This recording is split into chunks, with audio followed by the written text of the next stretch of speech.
At least that I can see. We have here at least that I can see Erica and Josh as well. Erica Foster, Josh Davis. Great to have you all. This is a Lead Every Day session. As you know, I've shifted our live coachings this year to, for many months anyway, to focus on teaching the Lead Everyday operating system, which has been developed by Mark Miller. So excited to see the way that this is impacting folks as they join, and then a group of very elite folks, of which you are that group, part of that group. Um, we're willing to jump in to kind of go into the deeper dive sessions that we're doing. So we're going to follow a similar pattern where I have prepared some slides to go deeper on the discipline two topics. And we'll spend about half the time, I hope, just me teaching and sharing these concepts or focusing in on a couple of areas, going to go deeper. And then we will, as I said, go under the scalpel. It's kind of, it takes a lot of vulnerability on my part. But what we'll do then, Josh and Erica, since they're here, we'll have some dialogue about how do we apply these in our team? How can we do this better? And how can we do this in our organization better? And I have no idea, unlike me, they're not prepared for this meeting. So I have no idea what they're going to say or what we're going to surface. And then we'll devote some time at the end for you to be able to uh, discuss a little bit or ask questions about that or describe how this would look for you as a leader as well. So, been amazed so far to see what's happening, and I've really been grateful to see the team members who volunteer to be a part of this learning journey with us. I've been amazed to see what they're applying from this too. So it's been a joy. Let me pray and then we'll walk right into our teaching. Okay. Father, thank you so much for this day. Another opportunity to serve these leaders who have put forward extra time, extra effort to grow and go deeper on these things that are sometimes so simple, but so easy to put aside when we get busy, when we get distracted. I just thank you for the example that I can see in them of leaders who want to grow, who want to be found faithful and useful. And Father, I thank you for that opportunity to serve them as I seek to serve you. Particularly grateful today, Father, for the team members with development and leadership who are putting their own extra time and effort into their personal growth and to learning and looking first at themselves as leaders and how they can grow, looking at me and how I can grow, and looking at the people around us in our organization as well. So I just pray that this time will be useful and fruitful, and that you will make it so, and that you will work through what I'm trying to say. You'll help me listen carefully and to be able to discern in my own life as a leader the areas where you really want to do the most work. And we commit this to you in Jesus' name. Amen. Okay. And hey, there's Mitch, another team member. Micah, great to see you on here as well. Got all kinds of people voluntarily going under the surgical knife today. This is awesome. Me most of all. All right, let me share my screen.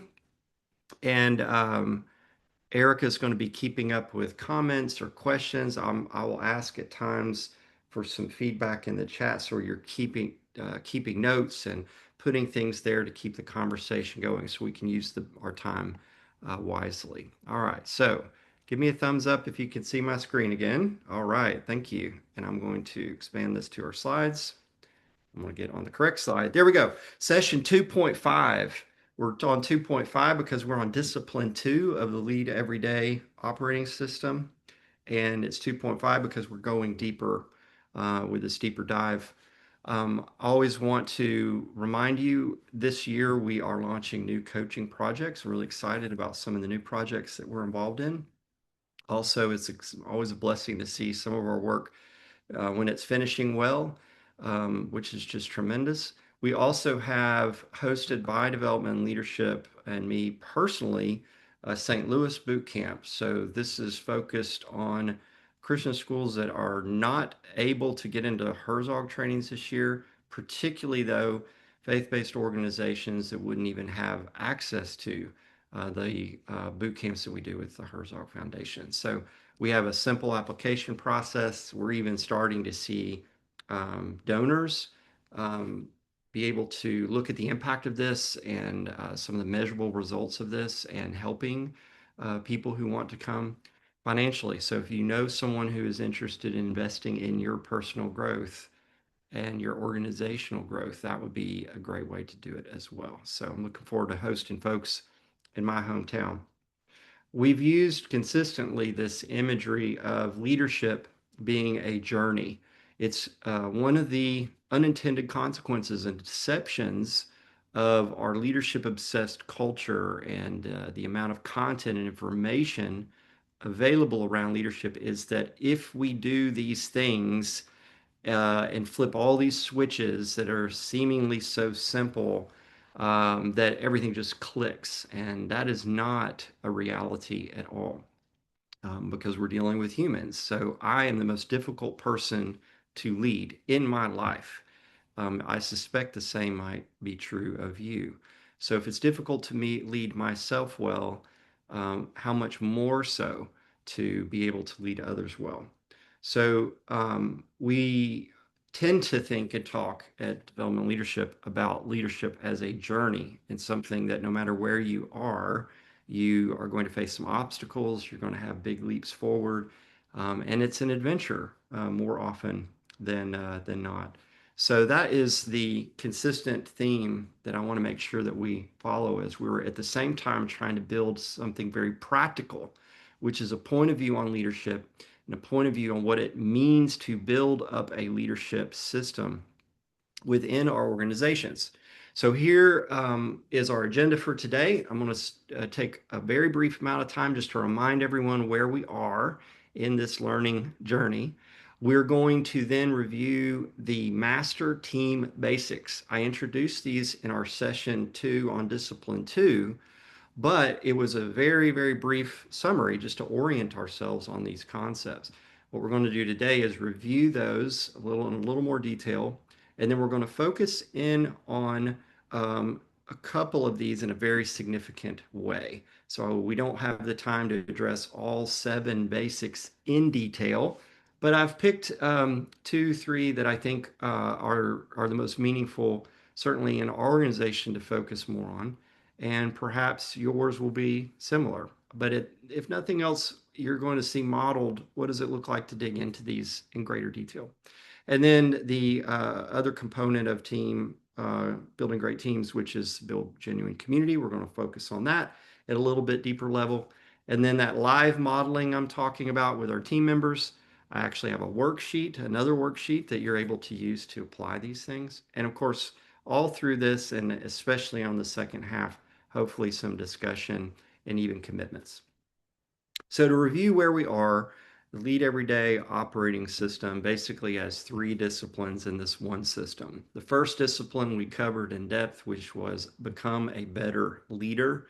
That, if you recall, was all about having a clear point of view on what leadership actually is. That's best remembered through the acronym of SERVE.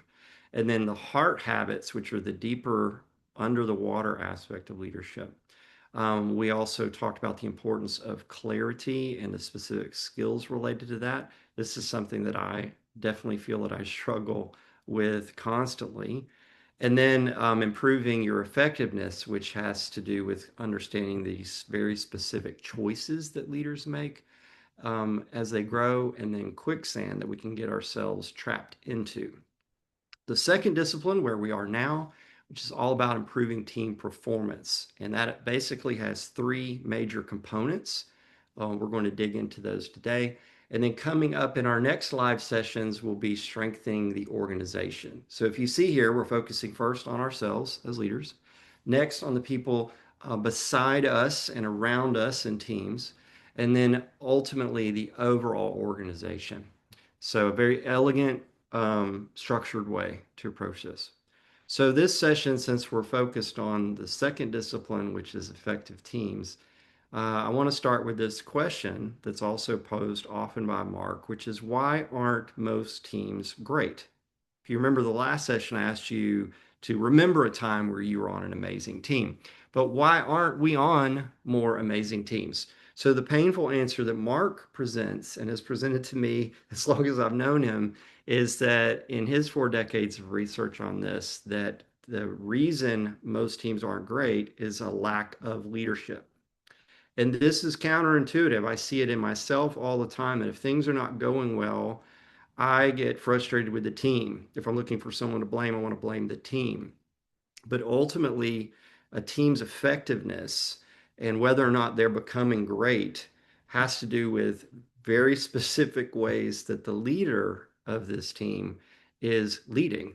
And so there are basics that have to be understood that move a team through that curve of effectiveness. And then there are there is this community aspect that is so mysterious to us but not a mystery at all. So these basics and the work of growing community among a team are not mysterious. They are not mysteries, they're practices. So, what an amazing question and something to ponder on your own. So, the secret of teams, if you remember from our last session, as these three components: top talent, team basics, community. The first session where I introduced this, where we spent the most time talking, was on, or going deeper at the time, was on the top talent piece. Today, we're going to focus more on the team basics and community. You will hopefully recall this idea of a team performance curve, that just because there's a group of people working together in a work group, calling themselves a team, does not mean that they're a team. Teams reflect a certain set of skills and practices. And high performing teams reflect a very different, much more ethereal, hard to nail down, hard to force component. So the interesting thing about this curve that we talk a lot about recently at Development Leadership is that you don't go through this curve once. This is a curve that's happening as the organization moves forward. And so anytime you're adding new people, new skills, sometimes even new goals, the curve changes. And so the more a team of people are working together and know what are the skills are, the basic skills are for teams to become a real team, the faster that they can move through this curve. And then the more a team begins to grow a commitment to the community of being together in this team, that's when they have the potential to move beyond this real team level of effectiveness to this high performance team. So hopefully this is a review and bringing up some memory for you all. I also introduced something that's not really detailed a lot in the book, which is the idea of team structures. And for you, I'm not spending any time really talking about what structure is needed most, but if you're talking about a high performance team, these visuals really can help you understand what that looks like structurally. And for you to be able to think about, of the various groups, of the various teams that you're trying to grow and build, what are the structures that they're using? Personally, I believe that these all have a place in the journey and these all have a place in the organization, um, for sure. We are certainly on our journey at development leadership coaching, and I feel like have been for quite some time, always toward high performance team. Practically day to day, there are many projects, many initiatives, even some strategies that are still primarily in a quarterback structure where I'm the quarterback, not too much. And so the longer we go forward or the farther we go forward, I think the more tension sometimes comes with that as well. So the structures are helpful to have in your mind and to be thinking about if you have multiple teams or if you're thinking about beginning a journey with a team. Okay. Now, these are the basics. I reviewed these basically in a introductory way in the previous session.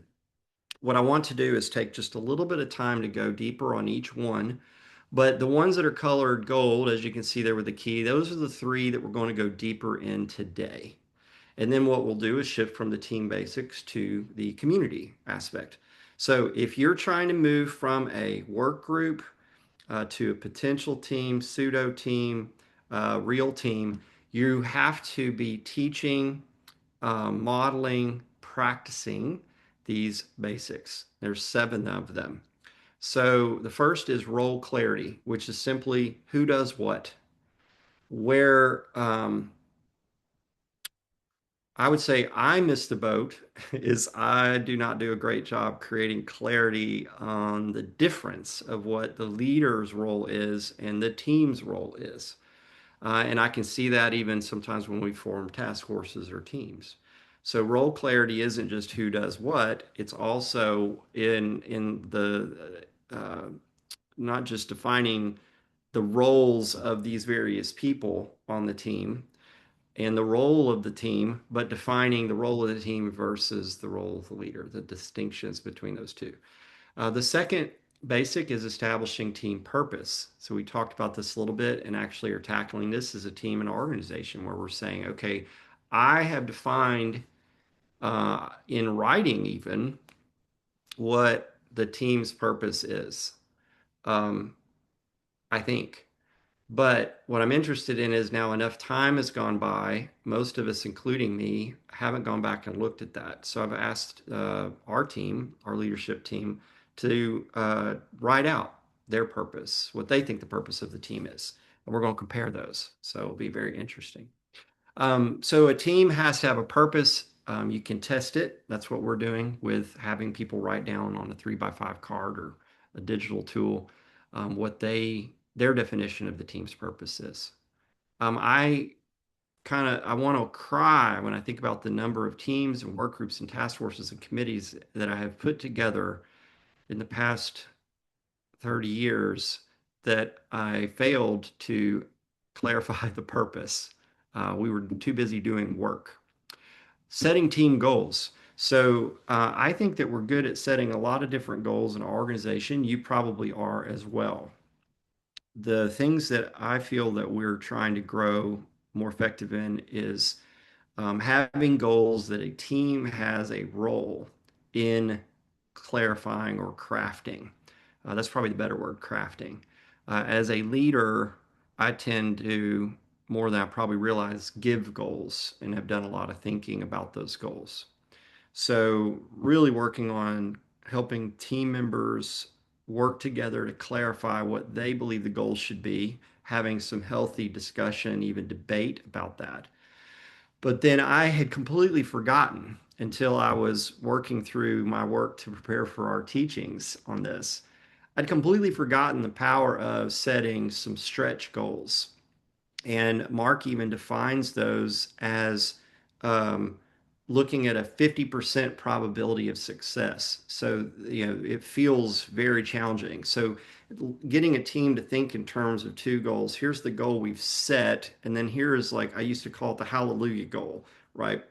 And let's calibrate, let's stretch toward that goal. And I love that Mark makes it as simple as, okay, what would be something that feels like a 50% chance, so to speak, of actually hitting that goal? Or the way we often will talk about it is it may take us a lot longer to get there. We'll get there eventually, but it might take us twice the time to get to that kind of stretch goal or the hallelujah goal.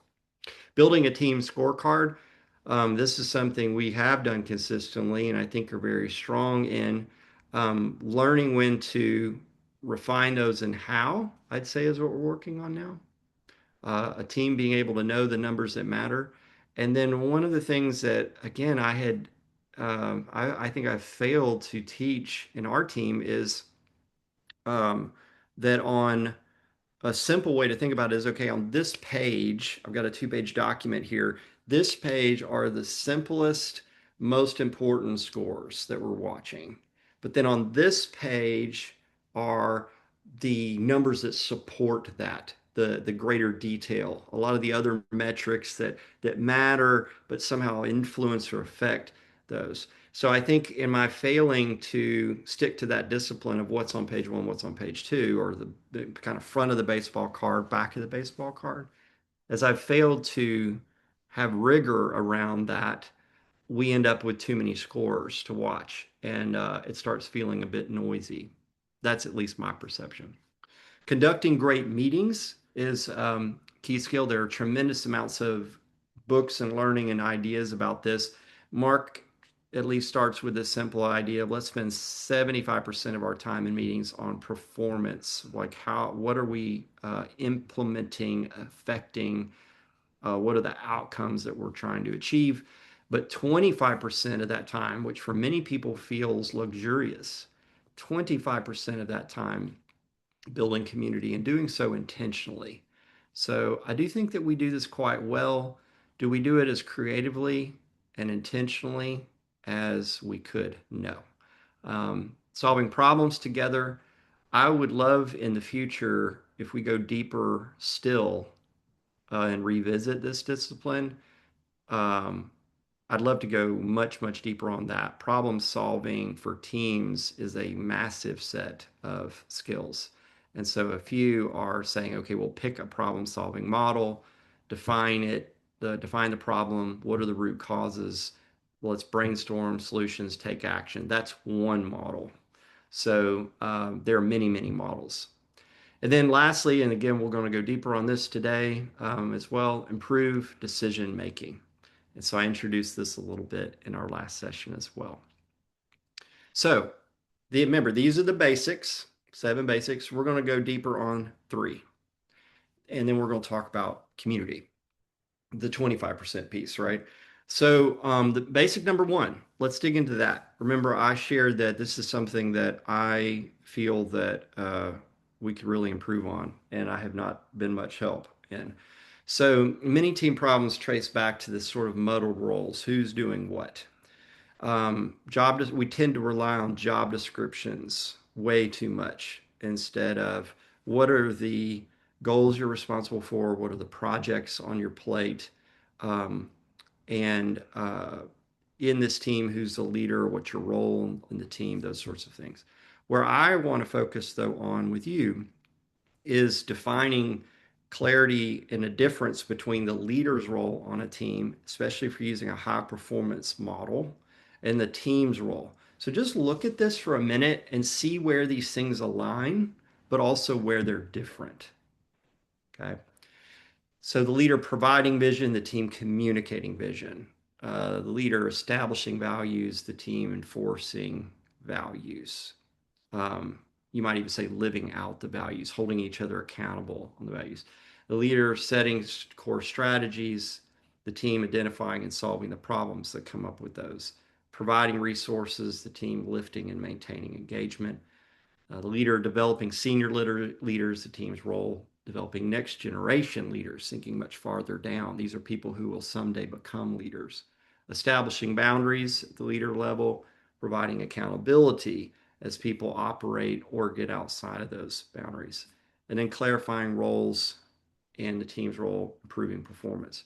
Now, this is one of those areas where if you think this is simple in terms of implementing, like you can flip a switch, I can promise you there's going to be a lot of whiplash, and it probably will even have a negative effect on your organization for quite some time.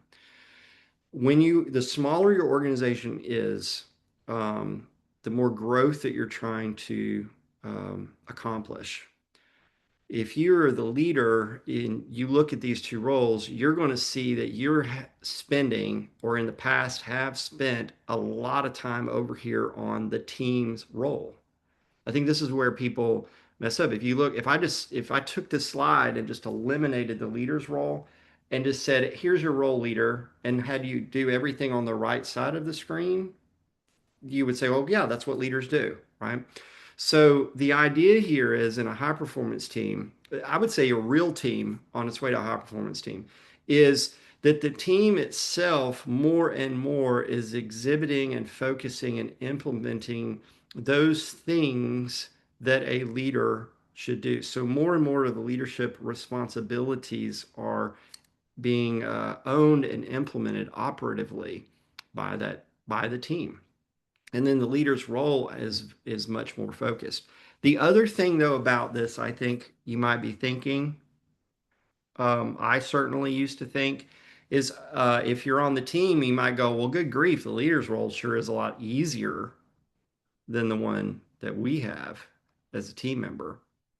Remember, your team is growing, your team members are growing, some of those might actually be growing as leaders themselves.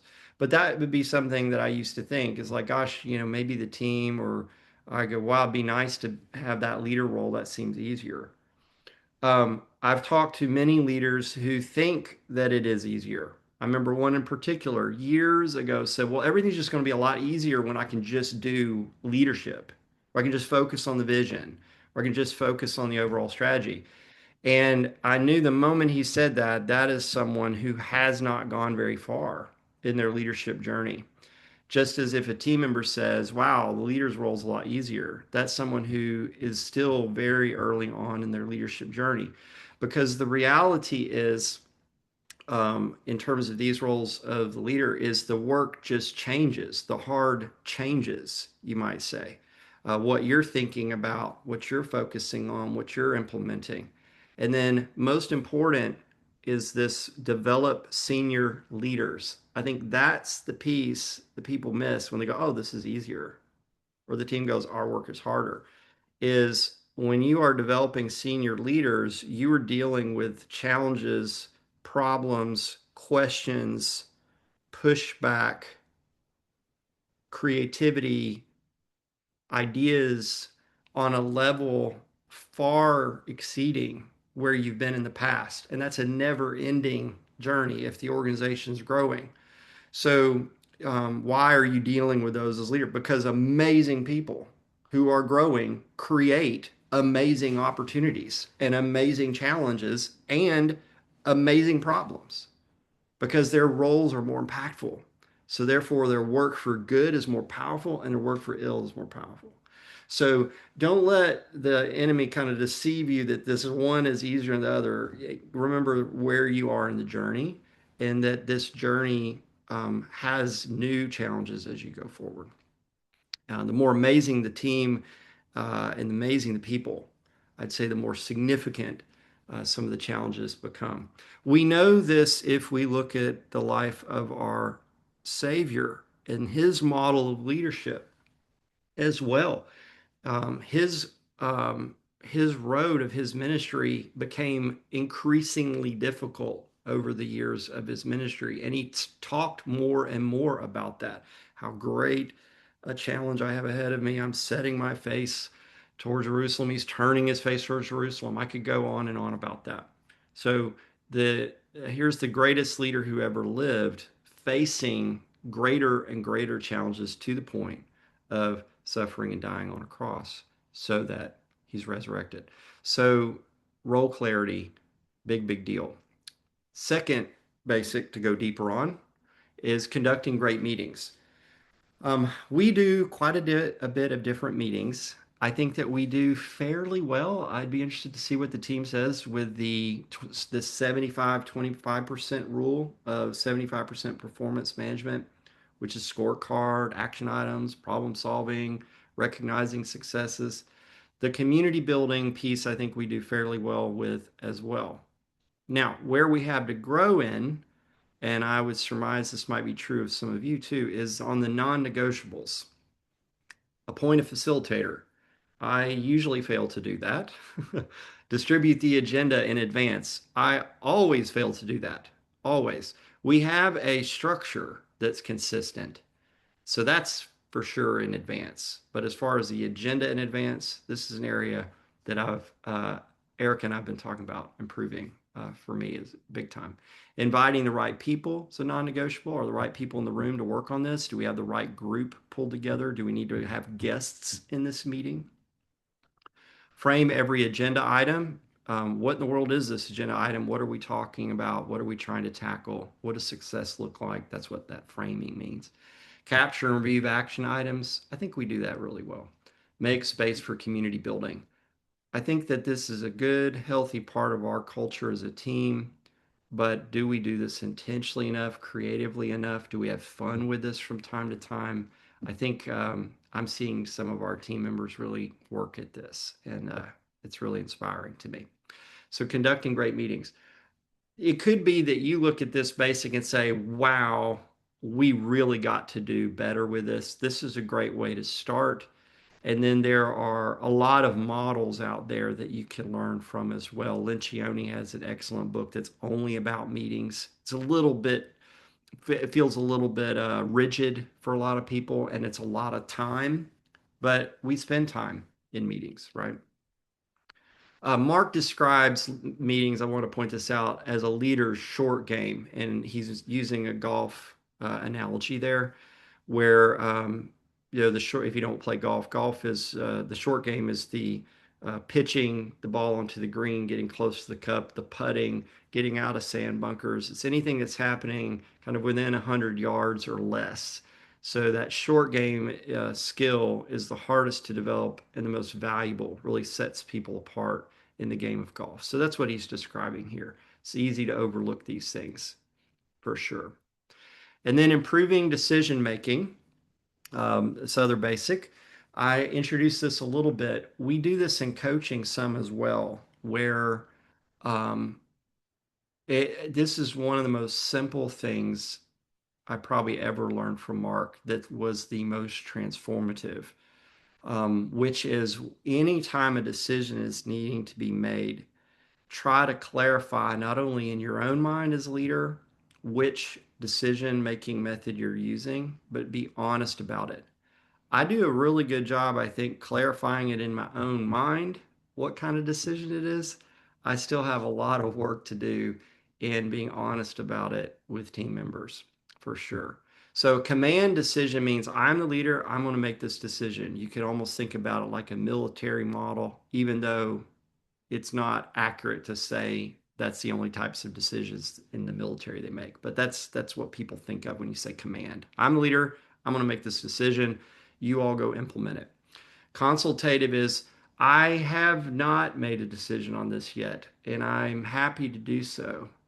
I think it's important that I take the responsibility for this decision, but I need to consult this team to provide input so I can make a better decision. And so I need you to weigh in on these questions. I need you to tell me what you really think. I've got to create this safe place for that kind of feedback. Consensus, Mark always says use sparingly. It takes the most time. But this is where you're saying, okay, this needs to be a consensus decision. So we all need to partly agree and partly disagree on this decision? Can you support it fully, even with some disagreements? That's a consensus decision. Most leaders, I find this is the one they tend to default to, and it's actually something to use more sparingly. Other leaders default to command all the time. I would say also sparingly. And then fourth is delegated. And that's where you're saying, I am not going to be the one making this decision. I'm asking you to make this decision. And when you say that, you have to mean it. What I've tried to teach people about delegating things in making those kinds of decisions in particular is when you decide to, and if you've tuned out, it might be worth tuning in on this one. This is key. I realized quite a few years ago that when I make a decision to delegate something, I think I've made one decision, but I've actually made two. So I've made a very outward, somewhat public decision that, okay, I'm going to delegate this decision, this responsibility, this project to this person, to this team. But I've made a second silent decision that if I don't acknowledge it to myself, I'm going to have all kinds of problems with the team and maybe even the large organization.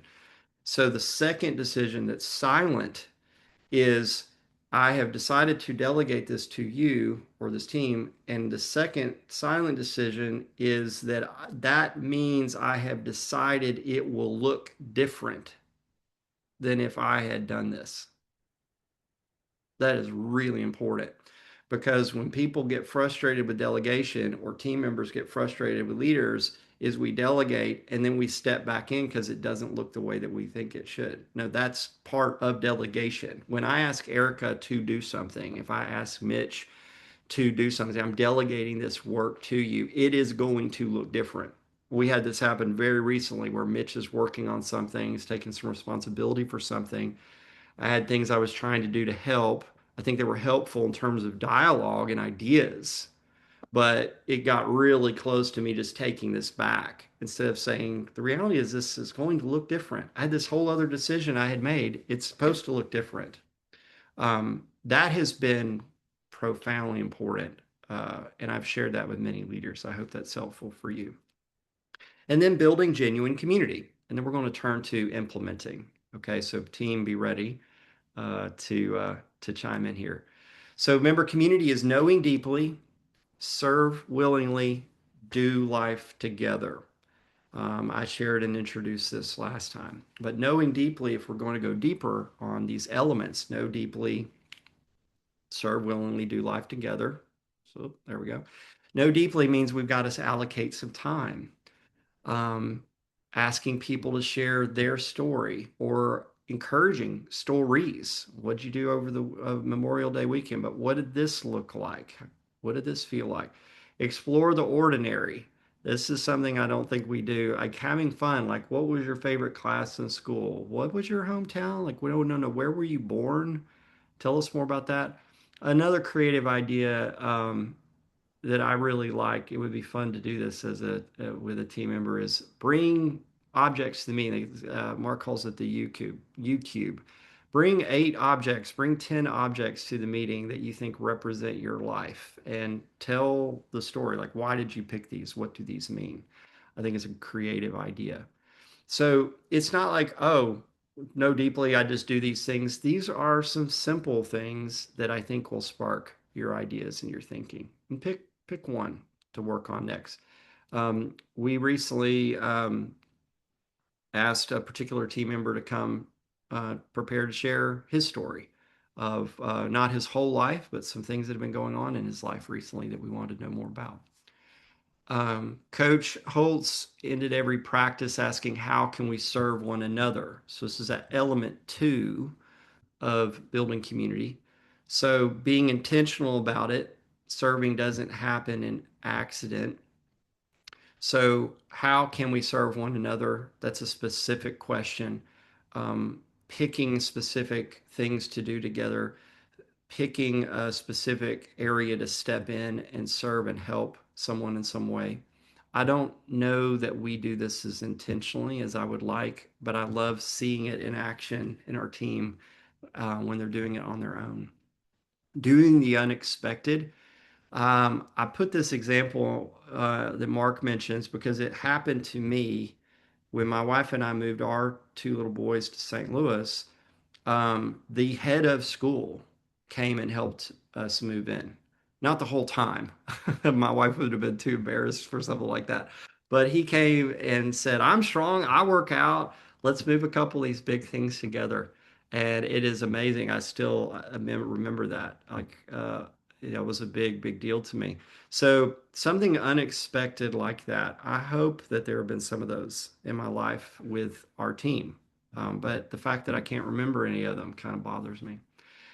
But then the issue here with serving is you want to watch out for monkeys. And Mark brings this up because it was Ken Blanchard who taught this idea that there's a difference between serving someone and doing something unexpected um, in this heart of serving a community and taking this monkey. And the idea is that monkeys, if you own a monkey, they have to be fed, they have to be taken care of, they have to have exercise, they have all these responsibilities that go around with this monkey. And work is like that.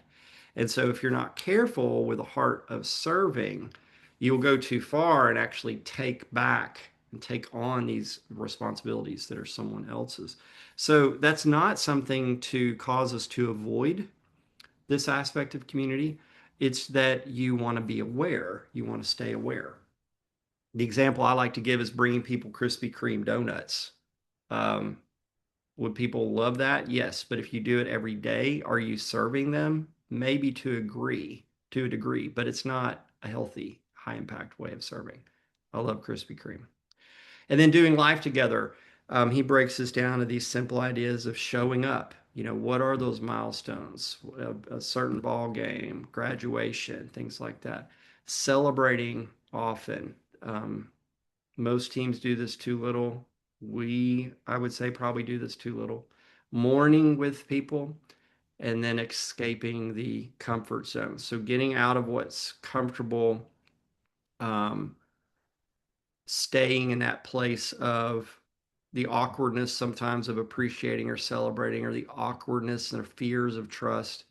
Um, Staying in that uncomfortable place that community and transparency creates. It's really, really hard for most leaders, for sure.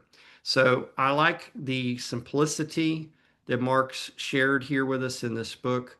The danger is that it's easy to read and just move on. So what I'm trying to help you do is, instead of just thinking um, skills, ideas, and community ideas, this is the whole game.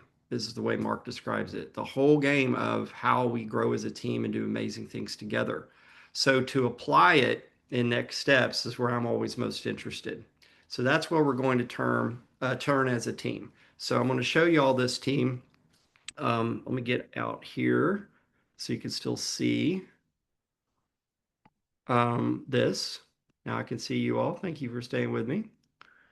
Um, We'll start with a few folks on our team, but I have a worksheet that I'm going to be following up for everyone that follows this structure. But we're going to kind of model this. So I'm wondering who on my team. Mitch last time was the one that was willing to be so vulnerable. Erica's looking down, so I won't call on her. Josh Davis. Well, maybe we can start with you. Are you still with us, Josh? Yes. Awesome. Yeah. Okay. So we start in terms of applying this, we start by looking at what our team's curve position is. And so I'm not asking you what you think I think, or what you think Erica or Mitch or anyone else on our team thinks, Micah, but what you think. So, and we're just working through these rather briefly and transparently. But if you had to pick where you think our team is, our leadership team is on the curve, where would you say we are at this point? I would say we are a real team that's trending toward a high performing, but we're not there yet. Okay, all right, Okay. that's good to hear. You're more generous than I would have thought, so that's kind. On the basics, though, and I can put these up here for you to remind you. If you were to look, though, at the 17 basics, which I've put here for our convenience, just to remind Mhm. you, where would you say we are strongest, and where would you maybe say we're weakest at this particular moment in time?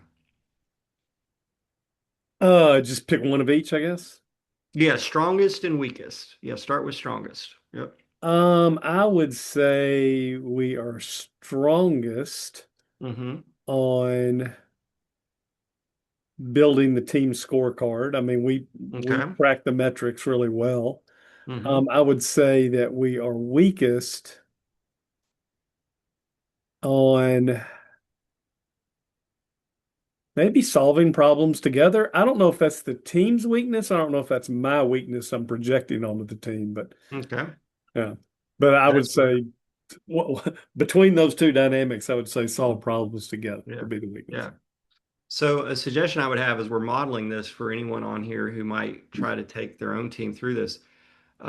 There's only one appropriate response to feedback like this from a team. If you're the leader, there's only one. What you say after that one, you better be really, really, really careful. So one appropriate response is thank you. So thank you, Josh, because it took some courage to indicate a weakness. Thank you. In this case, I'm going to be careful about what I say next, but I don't have to. I don't think it's going to hurt your feelings or make it where you don't want to share in the future. I picked solve problems together as the weakest area as well. Ah, So I'm okay. thrilled that you are seeing what I kind of think I would see as well. So if we disagreed, I would probably not say I disagree. I would just say thank you. So thank you. And I think we're on the same page there. But then we also want to look at, if we look next, okay, you mentioned the weakest, strongest, weakest basic, but the element. of the elements, let's just focus on what you think is the weakest. So these are the three elements of community. And notice I'm not saying which one are we bad at. I'm just saying at this moment in time, where Hmm. do you think we have the most opportunity to get stronger of those three elements? I would say do life together, maybe. Mm-hmm. Okay. Okay. I think Yeah. that comes with being a virtual company. You have to make a real effort to do like if we all lived here in Memphis where I live, I can run to your cousin's funeral, Yes. and then come back home. I can pop into your kids' championship baseball game, so it's much easier when you're all in the actual physical community. When you're a virtual community, you have to the effort goes up a good bit. So I agree. yeah. I think what's really, yeah, thank you again. I think what's really interesting about this too is in our team as a virtual team, and remote, it almost takes both, it puts responsibility on both people or an individual in the team because I've got to be able to share a little bit. So Erica is really, maybe this is easier for or easy for her, I don't know, but she's really good at sharing things about what's going on in her kid's life. So she might put a funny photo or a video or whatever. And I often think about, gosh, what would it look like if she didn't? Because we wouldn't have any way of laughing or celebrating or keeping up with that, right? If she didn't. And so we have some team members that I feel like make it easier for the team to do life with them. And so yeah, I had the same thought that this is hard. I don't know if it's harder virtual. I see a lot of teams that don't do this well and then when they're all in person as well. But Mhm. it to me makes it harder. I agree. So really good. Again, if this was the worksheet, we're working our way down here. We're doing so briefly, obviously, because I want to leave time for your questions and ways that you would be trying to move forward from here. But one specific action for each is what we're looking for next. So um, Josh, still picking on you here. If you look at the weakest basic and the weakest element, so you said the Solve weakest problem. basic was solve problems and the Yeah. weakest element doing life together. What's one thing that one specific action you can take that comes to mind um, on this, on the basic and the weakest basic and the weakest element? Um, well, on the solve problems, well, what I could do, uh, I think since Eric and I were the first two members of the team that we're talking about now, that now has Mitch and Hmm. Stephanie, and will probably grow in the future again. Back then, it was very much Zach define the problem and then tell you which problem to go to go fix, and then might even give you a lot of the instructions on how to fix it. And so for me, it's not acceptable for me to stay stuck in that mode because that's the way the mode started. You Hmm. know, but that is a very easy jacuzzi for me to rest in, just like that's comfortable over there, letting Zach define it, telling me which one to solve, and then let him do half the work. That's very comfortable, or not half the work, but half of the tell Hmm. me halfway how to do it. Um, so that would be up to me. I would say I have to forget all that and say, no, I need to work with Stephanie, Erica, Mitch, and try to solve problems. Try to see how many problems we can solve without even talking to Zach. It sounds like, just as I'm listening to you, Josh, too, that maybe that defining the problem is the best first action of Yeah. that. Um, because you mentioned that multiple times, saying that I would kind of define the problem. And so it would that might be where I'd encourage you if you're looking for an action item that start there. I had a meeting yesterday where I realized that this person, it wasn't one of our team members, like this person is completely working on the wrong problem. And as soon as we defined that, it was amazing the quality of Mm, thinking that came from that. I could have just said, here's your real problem. yeah. You were saying I used to do, right? But Yeah. your real problem is you woke up today. Right. No, but allowing them to define that. And then what about the elements here? You mentioned the weakest being do life together. What would be one action you would take or could take Mm. near term? That one's harder for me uh, to say because I think we know each other fairly deeply. I think we're all pretty Mhm. open about what's going on in our lives. And I guess that's kind of intertwined there with doing life together. There's not any one thing that's coming just right to my It's a mind tough right one, isn't now. it? Yeah. Yeah. Yeah. This would be one, pull out your book and focus in on that part of this. See if an idea, and not right now, but think I about know, it. I've You're got it like, right yeah, you got it right there. there. Not right now. I've got mine over here too. I would say pull out your book when you work out on the worksheet and see if an idea comes to you, rather than me going back to the first part and saying, well, here, Josh, do this, you know. Right, right.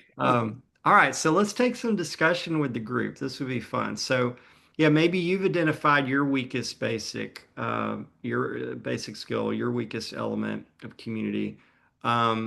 Maybe there's an action that you would say, well, I've kind of got this general idea. Help me be more specific. So I will stop sharing here so I can focus on your faces. Well, hey, Stephanie, good to see you. Who else that's joined would be brave now? Josh was brave. Let's all say thank you to Josh. Yes, Josh. Yeah, thank you. Means a lot to me. Who has a question or who would want to focus in on one of these points here of their weakest basic or element or next action?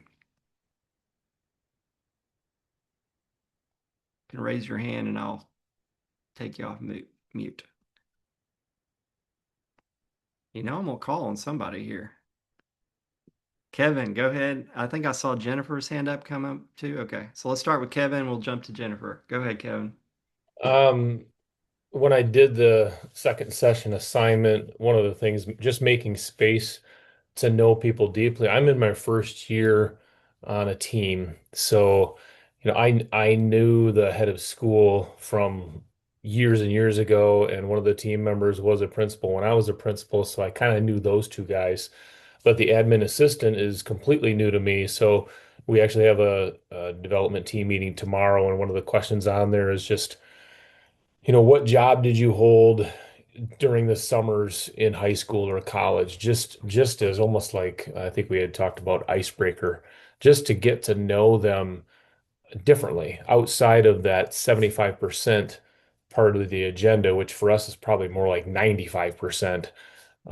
So we got to work on the 75-25 rule in our meetings to make Mm, sure we get to know each other better and build a community of the that's team. great. So we'll do Very that. practical. I like that. Jennifer, I think Jennifer Dodson had a question. I'm coming over to you, Tandy, next.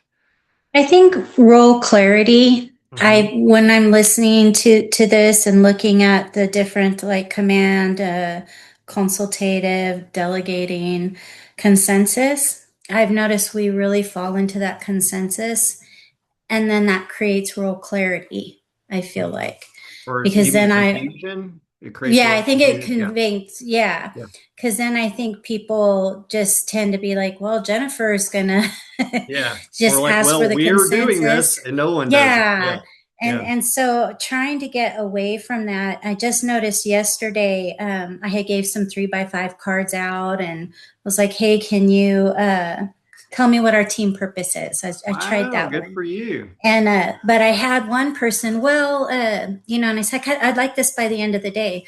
Well, can I just text it to you? Well, no, this is the card, and this is the time frame I need it. And I notice I get that a lot when I'm asking things. There's a couple people in particular that don't. They always want to do it on their time and their way, and it's Hmm. hard for me to Hmm. kind of establish a. This isn't a Hmm. consensus. Hmm. Yeah, I Yeah, where you struggle with car that. once your consensus stuff. I don't know anybody like this, by the way. I'm not going to mention any names, but I don't know anyone who does this.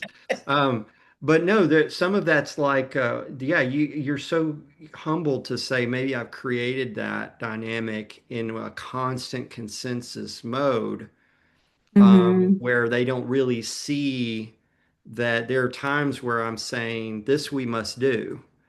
Mm-hmm. And you have to be cautious there because if you're a command oriented leader, you're doing that so much you're not even aware of it, and they're pushing back because they're exhausted. It's like one more thing, really, right? And so Mm-hmm. you have to think that through. But if you're seeing yourself clearly, it's okay to say, listen, maybe I haven't made myself clear.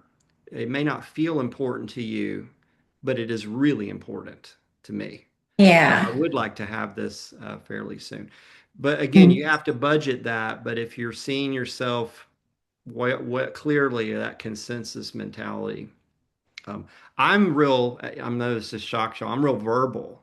So a lot of times, if I'm really truly concerned about someone changing a behavior, I'll sling 1,000 words at them over months trying to get it across to them. And what I've learned is that there are certain things, and I've only said this a handful of times in my whole life, but there's certain things where I've said, I just want to make sure that you understand me really clearly. Here's what happened. Here's my understanding of how you've handled this, and you can't do that and work here. And I haven't said that more than maybe 3 times in my whole life. And two of the times the person, the two people, two of the three said, I know that. Thank you. It will not happen again. Thank you. One time I said that and the person resigned later that day. Right. So very, very rare. But my point is that there's that clarity that for me, so if you can see yourself clearly and say, I'm not that person that goes around saying that all the time, that I might need to have that level of clarity from time to time. So if you're seeing yourself accurately, that you're over here on this consensus end of the spectrum, it's okay sometimes to swing and see if people, rise to the occasion. So, and then Tandy, if she's still here, had a question. I don't see Tandy. Oh, there she is. Tandy, go ahead. I'm still Or a here. comment. Yep. I just wanted to say I think our weakest element is serving willingly. Uh, Um, Serving each other willingly. yeah, serving each other willingly. But I wouldn't say that's my team's weakest. That's Mm-hmm. my weakest, Okay. if that makes sense. Yep. So, yeah, how do you fix that? We Well, do I life appreciate. together well. We build community, all that. But the harder Yeah. thing for me is the Yeah. serving. I would say you're really on the right track. Just the fact that you see it and can acknowledge it and would share it with us. That's huge. Even the worksheet even says, once you, here at the end, I put on the worksheet, like when you decide an action, put it on the calendar and then tell someone about it as well. So you're telling us about this as well. You're saying how to work on it. I would say pick one thing to do next. So is there something that comes to mind you could do before Friday afternoon that would serve one of your team members without them really, maybe they've been sending you signals of something they really could use your help with. Um, No, that's the hard part. So mhm. let me clarify a little bit. Coming on board, I realized my team needed, as a head of school, needed to have some autonomy and some ability to make decisions, Right. as well as rest time, time to that kind of thing. Yeah. And so I'm good at providing, rest, providing time where they can just go off and pray, Yeah. providing those types of things. Those are all serving things. That's good. Would Yeah. you consider those serving things? Well, it sounds like you're serving them well by having made those decisions and created that space. But I would say if you're asking me for something tactical, since you like a next action, I would say change uh, for me, I have to change my way of talking Mm. sometimes. And so for me, that means I'll go, and I think hopefully some of the team members have experienced this. If we're here, they'll text me if not. But I will sometimes go into a meeting or get a phone call from them or something, I'll say, how can I serve you today? That's my Mm. first question, Okay. not a throwing question. I'll just say, how can I serve you today? And that sounds really awkward to me. It sounds like I'm working at Chick-fil-A, taking an order, right? But that changes my mindset because of what I just said. And the other thing I will do at the end of a meeting is I will say, did this meeting serve your objectives? Or did this meeting accomplish what you hoped it would today? And so again, that puts me back into that. I have to say that to actually put myself in that position. I can't just, well, I want to get better at this. So that's a very small, very practical thing for that. For years, I signed emails always a servant because I knew that wasn't true. So I was like, if I just sign it that way, at the end of every email, I have to remember I'm supposed to always be a servant, and I don't anymore because I feel like uh, that part of my life in terms of having to daily, every daggum email remind myself. So I really admire you wanting to grow in that area. I think it's hard. You will Thank you. not be a great leader if you do not serve. And we know that because the greatest leader who ever lived, Jesus, models that. So this to me is that place to focus most on for sure. Yep. And you can always bring them Krispy Kreme donuts too. Just do it once, not every day. So- Yeah, that was my number one objective I was told I had to do. Every Friday was bring donuts. So I laughed when you Oh, we there did you that for go. the first year and then I cut it out the There you second go. It's like, yeah, well, year. killing it softly. But I Thank usually ask y'all. them, how can I support them better? Yeah, that's Because awesome. I have these standing meetings and I Uh-huh. think maybe changing the language will help a little Yeah, bit yeah, too. serve. Yep. I'll Yeah. show you all as we go. This worksheet that we're going to be following up on follows the same process that Josh and I just did. And you're able to put it on paper or digitally, but then it goes farther and saying, okay, but what's the specific action and when am I doing it? So I'm putting it on the calendar and who am I telling that I'm doing it? Because that again creates that accountability, that healthy pressure as well. So I hope that helps and serves you all well. So thank you all for being here. Thank you, team members who took the time to join. And I'll be seeing y'all soon. Bye now.